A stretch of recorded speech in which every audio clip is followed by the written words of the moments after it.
ओम नमः श्री महावीराय नमः। श्री द्वादशांग श्रुत देव्यै नमः। आचार्य श्री आदि सागर महावीर कीर्ति सन्मति सागर गुरुभ्यो नमो नमः। विश्व प्रकाशि महिमानममानमेक मोमक्षराद्यखिल वाङ्मय हेतुभूतम् यं शङ्करं सुगतमाधवमीशमाहु रर्हन्तमर्जितमहन्तमहं नमामि।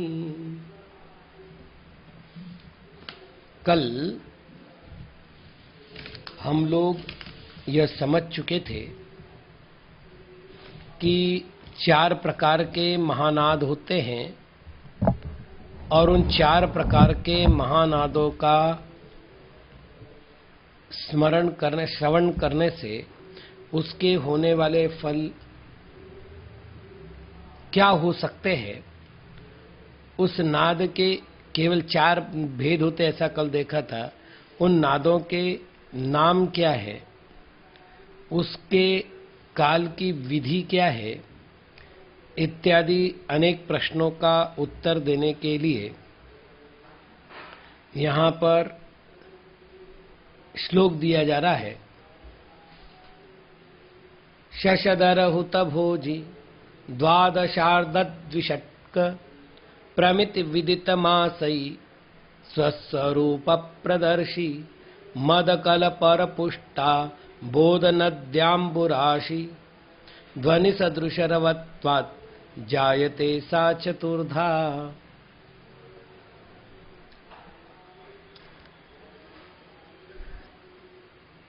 श्लोक का अर्थ पढ़े उससे पहले आज एक नई विधि मैं आपको बताना चाहूंगा। दिगंबर आमनाय में अंकों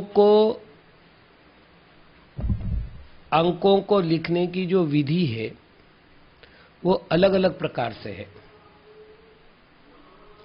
एक तो जिस तरह से अपन लिखते हैं, जैसे मुझे लिखना है 123, तो मैं लिखूंगा 1, उसके बाद 2, उसके बाद 3। तो अंक को आपने अंक के हिसाब से लिखा। दूसरी विधि है अंक को मैं स्वरों के और व्यंजनों की तरह लिखूं। तो क ख ग ग ञ च छ ज झ, ये 9 अक्षर हो गए। अब मुझे जब भी लिखना होगा, मान लो मैंने ग लिखा है तो अंक होगा 3। इस तरह से 1 से 9 तक आप बढ़िए। इसी तरह आगे त थ द ट ठ ड ड न त थ द द न आएगा, प फ ब भ म वगैरह आएंगे। अलग अलग व्यवस्था दे रखी है। एक पद्धति ये भी है कि स्वर को हमने 1 माना, क वर्ग को हमने 2 माना, च वर्ग को हमने 3 माना। ये भी एक विधि है। एक विधि है जिसमें हम भेदों के नाम देते हैं। जैसे मैंने कहा लेशा, कषाय और तत्व। तो लेशा होते 6, कषाय होते 4 और तत्व होते 7। तो ये एक पद्धति हुई। एक पद्धति होती है जो संकेत अक्षर देती है। जैसे किशनगढ़ में पापड़ीवाल मंदिर बोलकर के एक मंदिर है। मदनगंज किशनगढ़ के बाहरी भाग में है, काफी प्राचीन मंदिर है। वहां पर एक यंत्र लिखा हुआ है,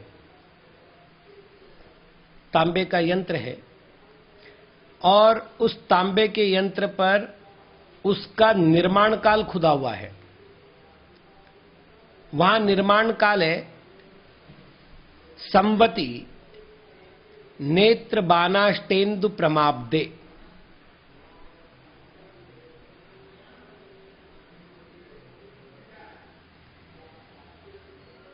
अब संवती का अर्थ हो गया संवत में, सप्तमी विभक्ति का एक वचन कर दिया इन्होंने। संवत शब्द तकारांत है तो संवती कर दिया। नेत्र होते दो, काम के बाण कवियों ने 5 माने हैं। तो नेत्र बाण, अष्ट अर्थात 8 और इंदु अर्थात चंद्रमा। यद्यपि जैन आगम के अनुसार जम्बू द्वीप में 2 चंद्रमा 2 सूर्य होते हैं। वर्तमान में विज्ञान भी 2 चंद्रमा 2 सूर्य की मान्यता मानने लगा है, लेकिन शब्द शास्त्र मतलब संख्या शास्त्र के अनुसार चंद्र शब्द का एक अर्थ किया जाता है। तो हमारे पास 4 संख्या हो गई। नेत्र का अर्थ 2, बाण का अर्थ 5, अष्ट का अर्थ 8 और इंदु का अर्थ चंद्रमा। ये तो पक्का जानो आप कि वो संवत लिखा है और वो 1000 वर्ष से पुराना नहीं है। और 1000 वर्ष के बाद जितने संख्या है वो 4 अंकों में आई है। जैसे मान लेते 1125 तो 4 अंक हो गए, 2020 4 अंक हो गए, तो 4 अंक में संख्या आनी है। अब यह 4 अंक आ गए, नेत्र बाण अष्ट इंदु। अब नियम है कि अंकानाम वामतो गति, अंक हमेशा उल्टे लिखे जाते हैं। तो जब हम सीधा करेंगे तो इंदु का चंद्रमा पहले जाएगा, वहां अंत में बोला गया था नेत्र बाण अष्ट इंदु। यहां उल्टा करना है पूरा की पूरा, तो बात होगी इंदु अष्ट बाण और नेत्र। तो अष्ट का एक, इंदु का अर्थ हमने किया था 1, अष्ट का अर्थ हमने किया था 8, नेत्र का अर्थ किया, ये बाण का अर्थ किया था 5 और नेत्र का अर्थ किया था 2, तो हो गया 1852। नेत्र बाणाष्टेन्दु प्रमाब्दे, और प्रमाब्दे का अर्थ है वर्ष। एक ये पद्धति रही है।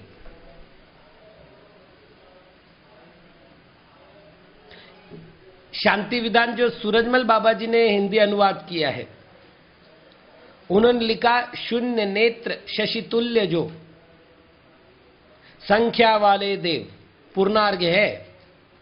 शून्य का अर्थ तो अपन जानते ही है, नेत्र 2 होते हैं अभी अपन ने देखा, और शशि अर्थात चंद्रमा 1 होता है अभी अपन ने देखा। अंका नाम वामतो गति कर दो तो जहां 0, 2 और 1 था वहां हो जाएगा 1, 2 और 0, इसका अर्थ हो गया 120। और शांति विधान में 120 अर्घ्य होते हैं। शून्य नेत्र शशि तुल्य जो संख्या वाले देव।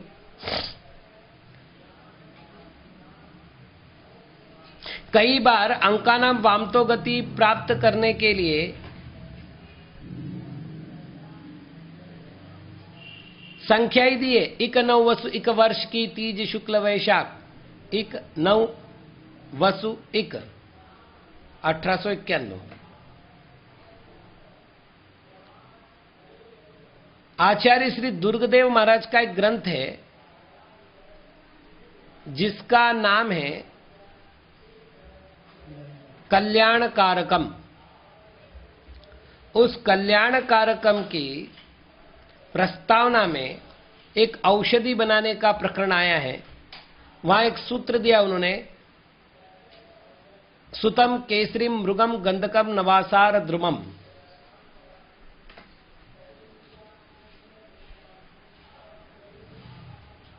सुतम केसरीम और मृगम गंधकम नवासार ध्रुमम 2 वस्तु लेनी है, लेकिन उस 2 वस्तु लेने का वो प्रमाण बता रहे हैं। मैं वस्तुओं के नाम को छोड़ देता हूं, केवल प्रमाण आपको बताता हूं। उन्होंने कहा शेर के बराबर पहली वस्तु लेनी है और हिरण के बराबर दूसरी वस्तु लेनी है। अब ये तो हो नहीं सकता कि एक तराजू के पलड़े में हम शेर को बिठाए और दूसरे पलड़े में आयुर्वेद की औषधि बनाने का द्रव्य रखे। एक पलड़े में हिरण को बैठा है, दूसरे पलड़े में औषधि रखे, ये तो संभव भी नहीं है। तो फिर क्या करना पड़ेगा? अब देखना, अब संख्या निकालनी हमको, और खास तौर से संख्या से अनुमान मतलब प्रमाण निकालना है।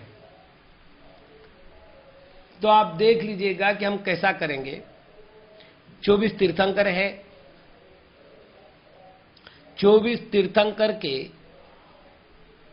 पहचानने के चिन्ह हैं, अर्थात चिन्ह भी 24 हो गए। तीर्थंकरों का क्रम निश्चित है। मैंने यदि कहा पहले तीर्थंकर तो आप आदिनाथ ही कहेंगे, अजितनाथ संभवनाथ नहीं कहेंगे। मैंने कहा 5वें तीर्थंकर तो आप सुमतिनाथ ही कहेंगे, आगे पीछे कोई नाम नहीं लेंगे। तो तीर्थंकर का क्रम निर्धारित है। अब आप देख लीजिएगा, उन्होंने कहा कि एक औषधि द्रव्य आपको लेना है शेर के बराबर। शेर अर्थात सिंह, सिंह चिन्ह है महावीर का, महावीर का क्रम है 24। दूसरी वस्तु उन्होंने कहा हिरण के बराबर लेनी है। हिरण चिन्ह है शांतिनाथ का, शांतिनाथ का क्रमांक 16। अब एक संख्या आई है, मात्रा नहीं आई, संख्या आई। अब अपन एक काम करते, इसको समान अंक से भाग दे देते हैं। तो 8 से भाग देने पर समान भाग होते हैं। 8 दूने 16, 8 तिया 24। अब भाग जाने की कोई संभावना नहीं है, मतलब 3/2 ये मान हो गया। अर्थात पहली औषधि अगर आपने 3 ग्राम ली है तो दूसरी औषधि आपको 2 ग्राम लेनी है। पहली औषधि यदि आप आयुर्वेद के विद्वान हैं और आपको औषधि देनी पड़ती है अन्य लोगों को, आपने 3 किलो बनाई है, तो दूसरी औषधि आपको 2 किलो उसमें मिलानी पड़ेगी। जो भी मात्रा इधर 3 की होगी वही मात्रा इधर 2 की होगी और औषध बनेगा। तो अंक निकालने की यह भी एक विधि है।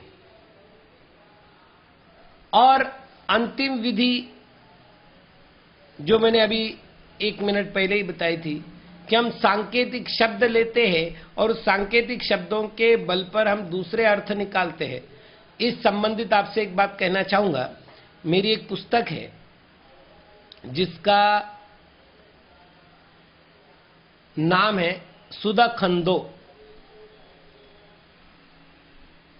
उसमें कई सारी विधियां दे रखी है अंक निकालने की। ये तो मैंने 3-4 बताई, यहां पर कई सारी विधियां दे रखी है।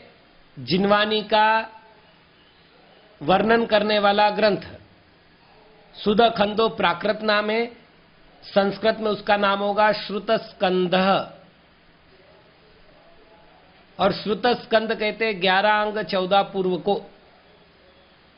तो उन्होंने इतिहास दिया, इतिहास के बाद उस श्रुतस्कंध का वर्णन किया कि 11 अंग क्या है, 14 पूर्व क्या है, उनमें क्या वर्णन है, वगैरह वगैरह है इसी का वर्णन। लेकिन जब भी संख्या का नंबर आया उन्होंने अलग अलग ढंग से संख्या प्ररूपित की है। यहां संख्या प्ररूपित करना मेरा उद्देश्य नहीं था। हमने जो आज छंद पढ़ा है 47वां, वहां पर एक नवीन विधि निकाली गई है। शशधर, आगे नीचे की लाइन में प्रमित विदित मासई, मतलब पहले पंक्ति में शशधर शब्द है, दूसरी पंक्ति में प्रमित विदित मासई शब्द है। अब दूसरा हुतभुज, हुतभोजी, और नीचे वापिस प्रमित विदित मासई। तीसरा द्वादशार्ध, नीचे प्रमित विदित मासई, ऊपर द्विषट्क और नीचे प्रमित विदित मासई। अब ये 4 बार प्रमित विदित मां से लेना है और ऊपर 4 संख्या दी गई है। वापिस एक बार, शशधर 1, हुत भोजी 2, द्वादशार्ध 3 और द्विषट्क 4, ये 4 संख्या दी है। अब पहला करना है शशधर, और शशधर शब्द का अर्थ होता है यहां 1 महीना।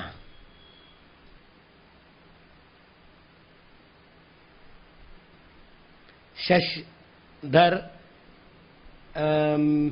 1 महीने के लिए आया है, हुत भोजी 3 महीने के लिए आया है, और ये तो बिल्कुल अनोखी भाषा है। द्वादशार्ध 12 का आधा, तो 6 हो गए। प्रमित विदित माह से सत के साथ लेना है, तो उतने महीने की संख्या दे रहे। तो 1 माह, 3 माह, 6 माह, और फिर कह रहे द्विषट्क 2 बार 6 अर्थात 12। अब 12 के लिए उन्होंने कहा द्वादशार्ध, और 6 के लिए कह रहे हैं द्विषट्क। ये छंद की दृष्टि से है, कोई उन्हें शब्दों के चमत्कार नहीं बताना था।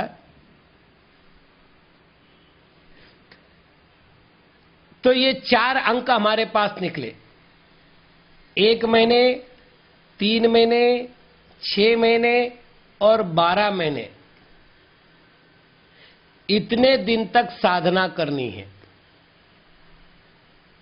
मतलब पहले नाद की साधना 1 महीना, दूसरे नाद की साधना 3 महीने, तीसरे नाद की साधना 6 महीने, और चौथे नाद की साधना 12 महीने। आगे बढ़ते हम। ये जो साधना है वो कैसी है? तो स्वस्वरूप प्रदर्शी, अपने स्वरूप का प्रदर्शन करने वाली है। अपना स्वरूप अर्थात आत्मा का जो स्वरूप है वो स्वरूप बताने वाली है। आगे अब इन्होंने फिर 4 शब्द दिए, क्योंकि हमको 4 चीजें निकालनी है। पहला लिखा है मदकल परपुष्ट, दूसरा शब्द है अंबोध, तीसरा शब्द है नदी, और चौथा शब्द है अंबुराशी। अब क्या करना है? इनके साथ, मतलब तीसरी लाइन अपनी पूरी हो गई। आज मैं एक साथ अन्वयार्थ नहीं बता रहा हूं, क्योंकि ये अन्वयार्थ डायरेक्ट समझ में नहीं आ सकता, इसलिए मैं शब्दों को जोड़ करके समझाने का प्रयत्न कर रहा हूं। मदगल परिपुष्ट 1, अंबोध 2, नदी 3 और अंबुराशि 4, ये 4 निकला। अब इन 4 में जैसे अब मदकल परिपुष्ट, मदमत्त हुई कोयल, अंबोध बादल, नदी ये तो सबको मालूम है, और अंबुराशि अर्थात समुद्र। तो 4 चीजें हो गई। अब आप देख लेना, कभी आप नदी किनारे गए हैं, समुद्र किनारे गए हैं, या कोयल की आवाज सुनी है, या बादल गरज रहा है, तो क्या होता है? इनकी एक प्रकार की ध्वनि निकलती है। अब क्या करना है? मदकल परिपुष्ट के साथ लेना है ध्वनि सदृश रवत्वात्। रव अर्थात आवाज। अब अर्थ बनेगा मदकल परिपुष्ट ध्वनि सदृश रवत्वात्। जिस नाद, नाद का अर्थ होता है, ये तो आप अच्छी तरह जानते हैं, नाद का अर्थ होता है आवाज करना, और हम बात कर रहे हैं 4 प्रकार का नाद है। तो 4 प्रकार के नाद की चर्चा करते समय यहां कैसा अर्थ करना है? मदकल परिपुष्ट ध्वनि सदृश रवत्वात्। ये पहला नाद हुआ। मदमत कोयल के द्वारा जिस प्रकार की ध्वनि की जाती है उसके समान जिसका आवाज है उसको हम कहेंगे कोकिल नाद। ये पहला नाद हुआ। दूसरा नाद अंबोध ध्वनि सदृश रवत्वात्, बादलों की जैसी गड़गड़ाहट होती है वैसा नाद। ये हो गया दूसरा नाद। तो वह दूसरा नाद जिसको कहेंगे हम मेघनाद। तीसरा कह रहे हैं नदी ध्वनि सदृश रवत्वात्, नदी के पानी का जब बहता है तो जैसे कल कल कल कल आवाज होती है, उस समान जिसका नाद है उसको कहेंगे नदी घोष नाद। और चौथा है अंबुराशि ध्वनि सदृशत्वात्, अंबुराशि अर्थात समुद्र, समुद्र के समान जिसका नाद है वो हो गया समुद्र घोष नाद। तो ये कुल 4 प्रकार के नाद हुए और इन 4 प्रकार के नाद का वर्णन करते हुए इन्होंने उसकी अब काल मर्यादा तो आपको पहले बताई दी। काल मर्यादा कितनी थी? तो पहले की 1 माह, दूसरे की 3 माह, अर्थात कोकिल नाद के लिए 1 माह की साधना चाहिए, मेघनाद के लिए 3 माह की साधना चाहिए, नदी घोषनाद के लिए 6 महीने की साधना चाहिए और समुद्र घोषनाद के लिए 12 महीने की साधना चाहिए। कुल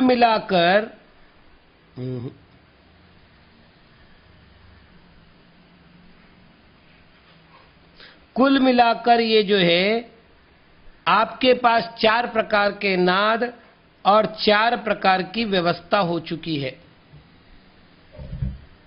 कहने का तात्पर्य ये है, अब ये चूंकि आध्यात्मिक साधना है, मतलब आप सोचिए ध्यान करने के लिए भी आपको 20 महीने की साधना चाहिए। 1 महीना, 3 महीना, तो 4 महीने हो गए, 4 महीने और 6 महीने तो 10 महीने हो गए, 10 महीने और 12 महीने 22 महीने हो गए, मतलब 22 महीने का काल चाहिए, तब जाकर के आप इस प्रकार के नाद को सुन सकते। अब क्या होता है, बड़ा दुर्भाग्य है कि हम लोगों के यहाँ लगभग बिल्कुल 400-500 वर्ष के अवकाश की बात कर रहा हूं मैं, 1-2 साल की नहीं। हमारा लक्ष्य पूजन में गया, दान में गया, मंदिर आदि का निर्माण करना है, विधान आदि का आयोजन करना है, इत्यादि कार्यों में हमारा पूरा समय गया। उठ करके हमें आत्म कल्याण के लिए ध्यान करना चाहिए, ये साधना की पद्धति न तो बताई जा रही है न सुनी जा रही है। यदि मैं कहूं कि मैं ध्यान कराऊंगा, पिछले साल ऐसा हुआ, पौंडीचेरी में एक दंपति मेरे पास आए, उन्होंने कहा महाराज हम आपसे ध्यान का शिविर चाहते हैं, प्रैक्टिकल रूप से आप ध्यान पढ़ाइए। मैंने कहा मैं कोशिश करूंगा, लेकिन मेरी बहुत सारी क्लासेस चल रही है, फिर भी मैं आपको आधा से पौन घंटा प्रतिदिन दूंगा। मेरी शर्त है कि आप कम से कम 10 व्यक्ति मुझे दो जो ठीक समय पर आएंगे और ध्यान का अध्ययन करेंगे। समाज में एडवर्टाइज भी हुई, सब कुछ हुआ, 10 आदमी के नाम नहीं आए, जबकि लगभग 50 महिलाएं सायंकाल में श्रावकाचार का विषय सुनने के लिए आ रही थी।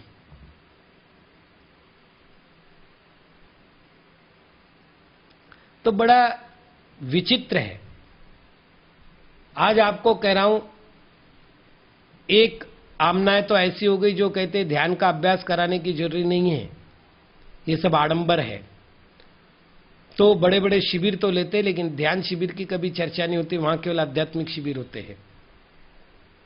ग्रंथ सामने रखा जाएगा, उसके आधार पर अपनी मान्यताएं उतनी ही बोली जाएगी जितनी उनको पढ़ाई गई है।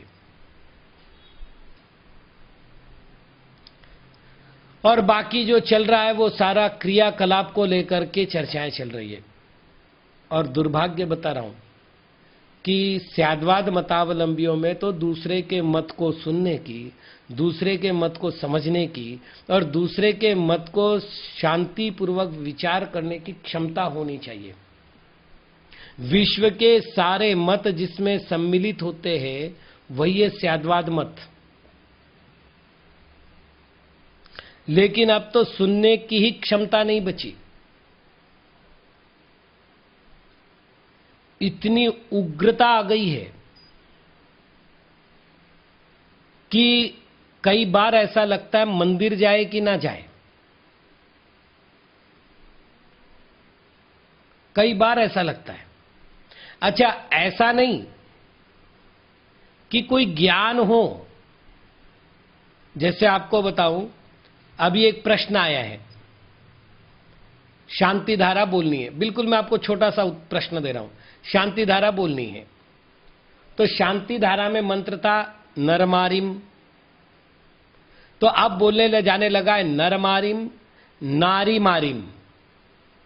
मैंने कहा ये मंत्र कहां से लाया भाई? तो बोले क्या गलत है, स्त्रियों को रोग नहीं होते क्या? मैंने कहा बिल्कुल ठीक है। तो फिर अश्वमारिम अश्वामारिम,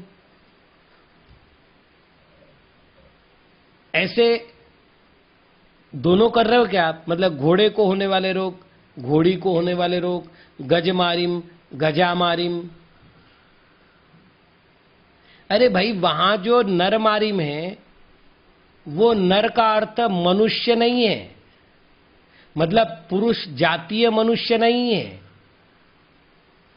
मनुष्य गति जाति का जीव है।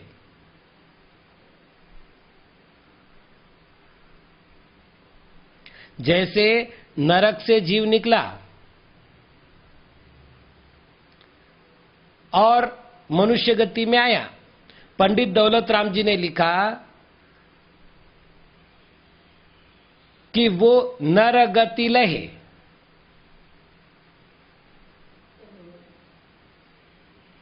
अर्थात उसने मनुष्य पर्याय को प्राप्त किया, तो नर गति कहते हैं। अर्थात पुरुष स्त्री नपुंसक जिनकी गति मनुष्य है उनको हमने नर शब्द से कहा है। नर का अर्थ केवल पुरुष जातीय मनुष्य नहीं होता।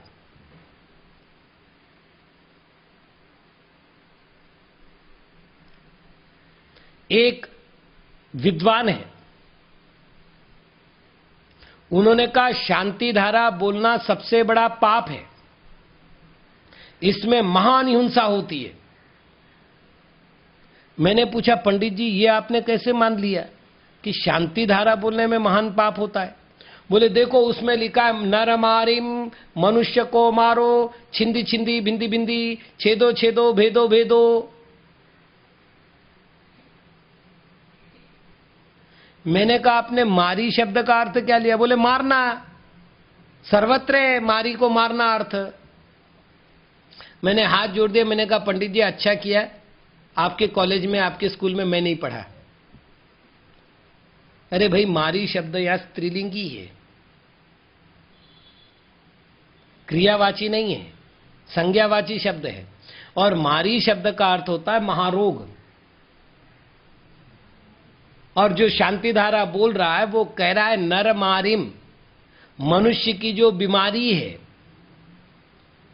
वो छिंदी छिंदी भिंदी भिंदी।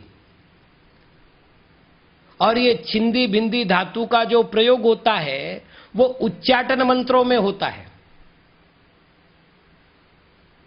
और उच्चाटन मंत्र का अर्थ होता है नष्ट करना, अलग करना, पृथक करना, समाप्त करना। तो हमने क्या कहा, नर मारिम, मनुष्य के जो रोग है वो छिंदी छिंदी बिंदी बिंदी, ना कि मनुष्य को मारो। अरे इतनी बुद्धि तो उन लेखकों को भी है जिन्होंने शांति धारा बनाई कि हम ऐसा गलत भाव कैसे कर सकते हैं। तो क्रिया के ओग में हमारे मानसिक संतुलन खो चुके हैं।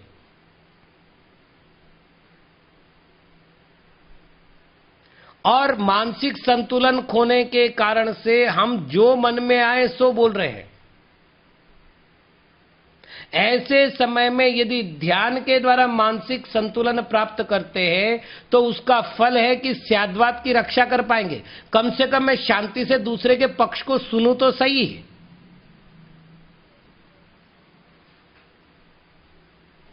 वो तो हम कर ही नहीं पा रहे। तो कुल मिलाकर के ये जो चार नाद है, ये चार नाद ध्यान के वो स्तंभ है कि उसके बाद आपको सिद्ध करने के लिए कुछ नहीं बचेगा। और एक बात जो मैं आपको बताना चाहूंगा, ये ढोंग नहीं है। आचार्य महाराज ये कह रहे हैं स्वस्वरूप प्रदर्शी, अपने स्वरूप को दिखाने वाले हैं। अब इसके जितने रहस्य, भाई देखिए कुछ बातें तो ऐसी मैं शब्दों से नहीं बता पाऊंगा, मेरी भी अपनी व्यवस्था है कि मैं शब्दों से कुछ बातों का वर्णन नहीं कर पाऊंगा, क्योंकि अनुभव के विषय है। मैं कह सकता हूं शक्कर मीठी है, लेकिन आप पूछो कि भाई उसमें कितनी मिठास है, तो आई एम सॉरी, मेरे शब्दों का विषय नहीं बन सकती वो मिठास। तो कुल मिलाकर के ऐसे ध्वनि का श्रवण करने की आज्ञा इस पद्य में दी गई है। बाकी विषय हम समय आने पर करेंगे। ओम नमः।